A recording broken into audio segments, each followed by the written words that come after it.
Hello friends, I'm Dr. Meena from Dr. Meena Homeo Clinic. இப்போ காஃபுக்குன்னு ஹோமியோபதியில் நிறைய மருந்து இருக்குது.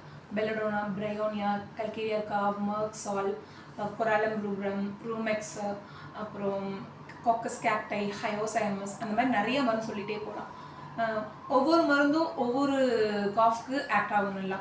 ஸோ உங்களுடைய காஃப் எப்படி இருக்குது, அதோடைய தன்மை என்ன, அது என்ன காரணத்தால் வந்திருக்கு, அது கூட என்ன நோய் அசோசியேட்டடாக இருக்குது, என்னென்ன சிம்டம் எக்ஸ்ட்ரா இருக்குது, காஃப் இல்லாமல் அவங்களுக்கு கோல்டு இல்லை வாமிட்டிங், டயரியா, ஃபீவர், அந்த மாதிரி என்னெல்லாம் இருக்குதுன்னு பார்த்து கொடுப்போம். அப்புறம் அந்த காஃப் எப்போ அதிகமாகுது, எப்போ குறையுது, என்ன பொசிஷனில் அதிகமாகுது, இல்லை எந்த டைமில் அதிகமாகுது, அதெல்லாம் பார்த்து நாங்கள் மெடிசன்ஸ் கொடுப்போம்.